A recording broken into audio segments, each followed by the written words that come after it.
What is this, Australia? Look at this guy, dude. That's crazy.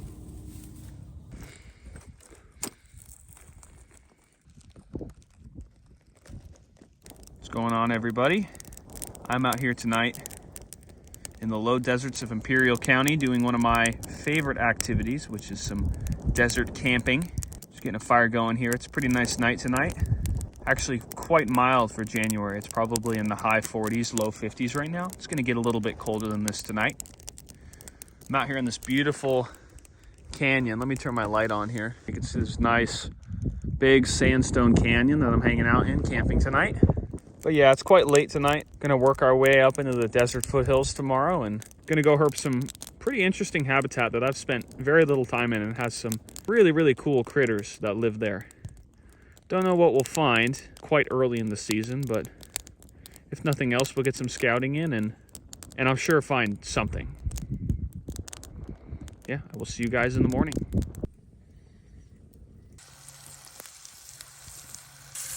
How's that for breakfast? Was originally going to be my dinner last night, but I just wasn't hungry when I got here, so steak for breakfast. How about that? Not bad, man, not bad. All right, everybody. We are out here in the borderlands of Imperial County. It's a really nice granite bouldery habitat. Looking for some pretty rare and interesting animals. And I know I don't typically show this, but I did want to go over what sort of my process is going between spots as far as biosecurity goes. So in the last episode, I talked about the chytrid fungus that's been transmitted to our local wildlife through non-native species and other things. And as a herper, I think the responsible thing to do when you're going from spot to spot, especially if you're handling animals, is to disinfect your boots and any other gear that you might have, especially when you're going to look for critters that have really small ranges and are really isolated, like where I am today. It's actually quite simple. So here's my kind of dirty boots that I'm gonna hike in. That mud and dirt on the boots serves as a really good transmission vector for chytrid fungus and other things. So how I protect against that is pretty simple. I've got my boots, I've got a little brush, and I've got a spray bottle. I know it says kitchen cleaner, but I got bleach in here. Just scrubbing the dirt off. Can't really do it with one hand. Okay, so now I got my boots clean. I use some water to kind of help get off some of that dirt. All I'm gonna do, take my bleach, spray my hands too, and if I was taking a hook or something, I'd spray the hook as well. And that's it. It takes 5 minutes, and it brings the chances of you giving any diseases off to anything you find out here down to 0. So I highly recommend that if you guys are going to go start looking for this stuff, that you engage in this pretty quick, simple practice just to keep the critters safe. So yeah, I've only herped in this area just a little bit. Seen some of the common species around here, but this particular corner of the state, right above the Mexican border, is home to some of California's most obscure and rarest herps. California's only record of the Baja California rattlesnake was found about 40 years ago, only a couple miles from where I am right now. There's Coleonyx swataki, or barefoot banded geckos in this area. There's peninsular leaf-toed geckos in this area. There's rosy boas and a lot of your more common species. But I think the most realistic target and the thing I'm hoping for today is something colloquially known as the peninsular slender salamander. So this is a type of slender salamander that has only been seen maybe a few times.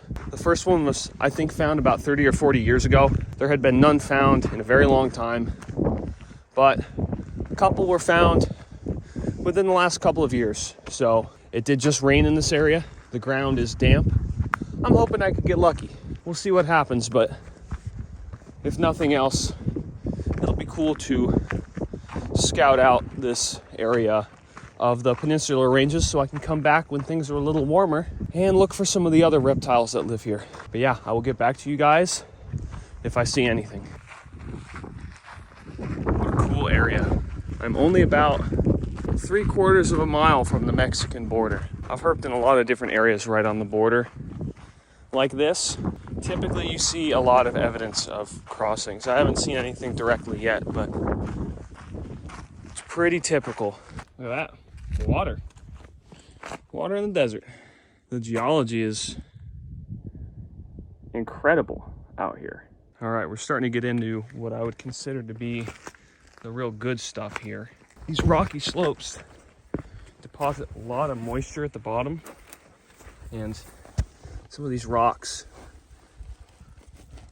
look very damp and actually quite good for salamanders. We'll see if we can find any. When you're flipping rocks, make sure you fix that moisture seal.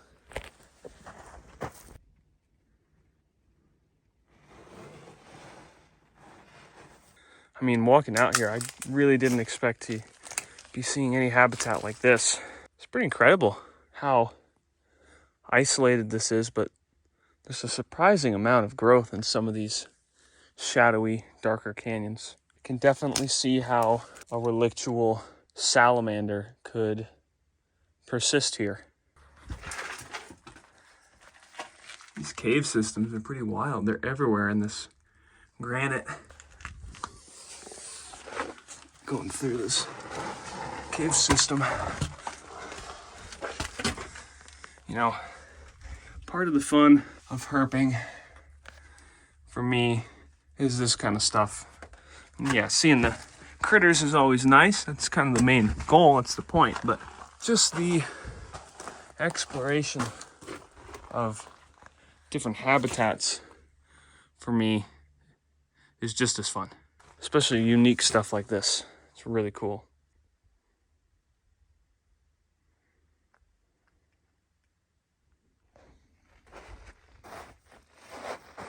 Look at all these caves, man. Check this one out. Wow. Really cool. I love me a good granite cave system. It is bonkers, man. Look at these tubes. There's one down here too.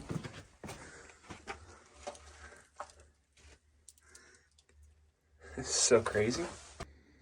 All right, might as well keep spelunking while we're at it. Dang, this one goes way in there.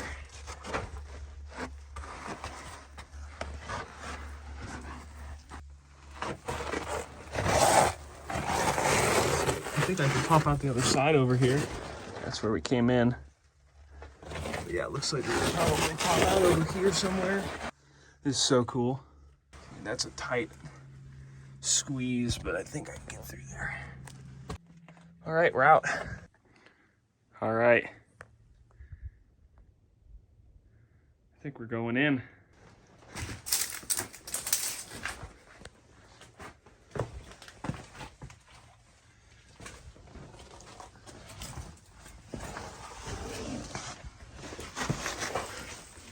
Wow, this is a big cave, dude. Look at that, way up there. Down in here. Even where I'm standing, I'm completely standing up. And way over here too. Crazy.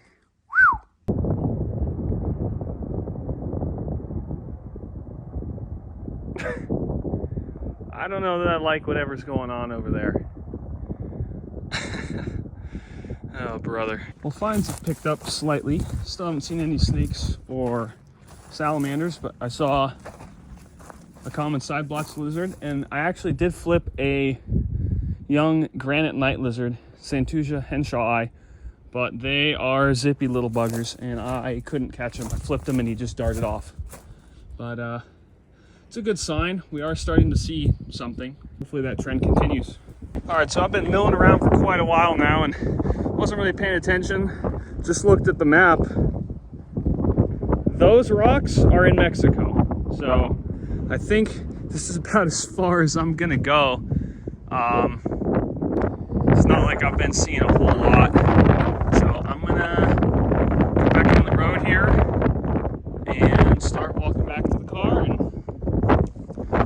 be a few mile walk, so we'll see what time that puts us at, but yeah. So I just talked with those guys. Those are actually Border Patrol agents. Asked me what I was up to and what I was doing. Apparently what they told me is pretty much right back where I was last week. Some hikers got robbed, and one of them was shot, apparently, which is a little unnerving considering that I was 50 feet from the border earlier. But thankfully I'm almost back at the car now. But I guess, you know, maybe if I come back I'll try and not be solo. Oh man, that is dry as hell. Bone dry, ladies and gentlemen. Okay, this is the last ditch effort for the day to try and find something. I've dropped down into the Imperial Valley. I think there is some junk over here that you can flip somewhere, and we're gonna try and get something. Once again, herping is not easy. No one ever said that it was, but oh my goodness. That was a non-native gecko of some kind. Okay, hold on. Let me stop filming so I don't lose him. I think he's under here still. Okay, so it does look like it is a Mediterranean house gecko, just a young one and a dark one. These guys are quite variable. There's a lot of different morphs, so they all kind of look a little bit different, but that's at least something, folks. So yeah, this is not a native species, but these guys are pretty harmless. As far as we know, to our natives. They tend to only stay in human-modified kind of terrain. I suppose would compete with our native gecko species a little bit, but these guys are kind of everywhere. They've showed up all over the United States and all over the world, really. Typically arriving on non-native plant species, but pretty cool. We got a little gecko. I haven't seen one of these this year, but yeah, we'll I mean, it's something. I was just yapping about how difficult... Here, get back under your little rock, buddy. Yeah. Just yapping about how impossible the herping's been lately, and then I flip a gecko, but I mean, still just a non-native gecko species.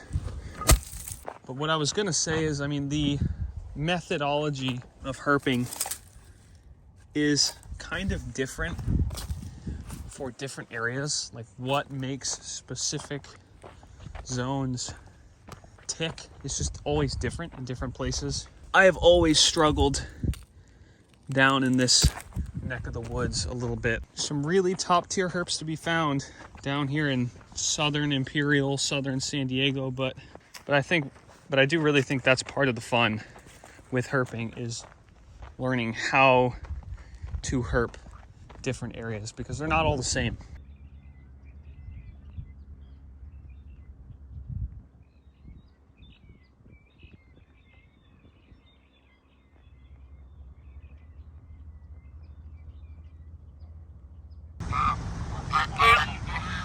Oh yes, the damned.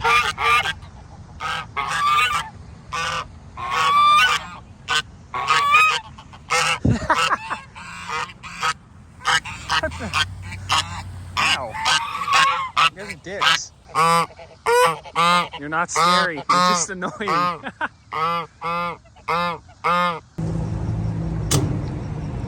Well, another rough day of herping. I don't know. My philosophy is there's two ways to look at it. Either, man, that was a shitty day of herping, or that was an awesome day of camping and hiking. And I prefer to choose the latter. I'm back at my camp spot that I was at last night. I'm gonna hang out here, cook some burgers, and get up in the morning and try again. We're gonna head out to the coast, I think, and try some flipping out on the coast. It's supposed to be a little bit warmer tomorrow, so I feel like potentially that could do us some luck. It is the last day of January tomorrow, and I've had a streak of seeing at least one snake in California every month for the last, what would that be? Like 20 or 21 months? And tomorrow's my last day to make that happen. So we're going to give it one last hurrah on the coast. See if we can get into anything. If I saw a gopher snake tomorrow, I would be ecstatic. So the bar is low. We will see what happens. Sizzle alert. Yeah. Dose. Ladies and gentlemen, I'm speaking from personal experience here when I say that this is how you save an otherwise not so good herp trip. Just saying. All right, we are back on the coast. Goal for today is hopefully find at least one snake, because I haven't seen one yet this year, and today is the last day of January. This site's got some rock. It's got some artificial cover as well. I do have a couple more sites that we can hit after this. Well, just like that, ladies and gentlemen, San Diego gopher snake, Pituophis catenifer anectens. Go for the grab here. Little guy. He's also, he's pretty warm. You can tell by his eyes there, he is in shed. Those milky blue eyes, so he's going into shed. Awesome. Make my observations with this guy real brief. First snake of the year. Yay. Go under your piece. There you go. Slurp. Okay, I'm gonna try and catch this thing. I just saw under the end of this board, like probably the fattest alligator lizard I've ever seen. I dropped it and I don't think he was able to go anywhere, but I'm gonna put the phone down, but let's see if I can catch this thing. Yeah, look at that thing. That thing is huge. I do not want to get bitten by that alligator lizard. As you can see, he's missing part of his tail, so his tail's not that long, but his head is bigger than my thumb. That's actually ridiculous, dude. Look at him, or her. It's probably a gravid female. Look at how fat that thing is. I've seen longer alligator lizards. I don't think I've seen one this fat. That is off the charts. That's crazy. I mean, that's really cool, if nothing else. That is insane. Look at how aggressive this thing is being, dude. It's like, what is this, Australia? Look at this guy, dude. That's crazy. Dude, that is wild. Oh, that's so cool, man. Seen a lot of alligator lizards. I have never seen one that fat. Okay. All right, big girl. Back you go. Well, that was cool. That makes the day for me.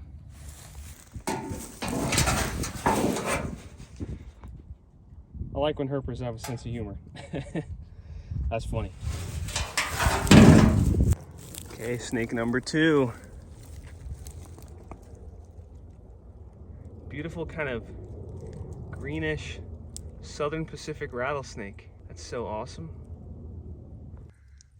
Yeah, my first rattlesnake of the year.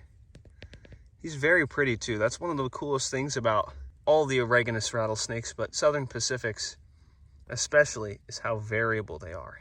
I've seen a lot of different colors on these guys over the years, and this guy almost has a sort of greenish hue, like almost what I would expect from a scoot, like a Mojave green or something.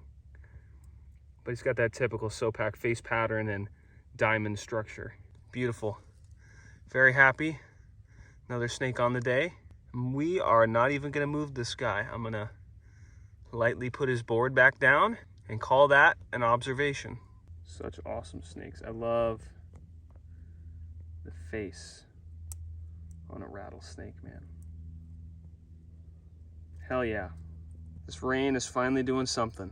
All right. Gently set his board back down. Awesome. Another snake on the day.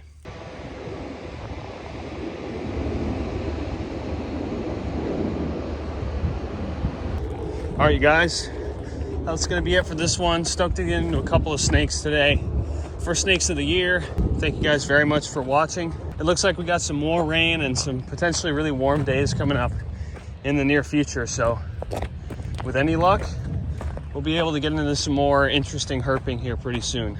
Thank you guys very much for watching, and I'll see you all in the next episode.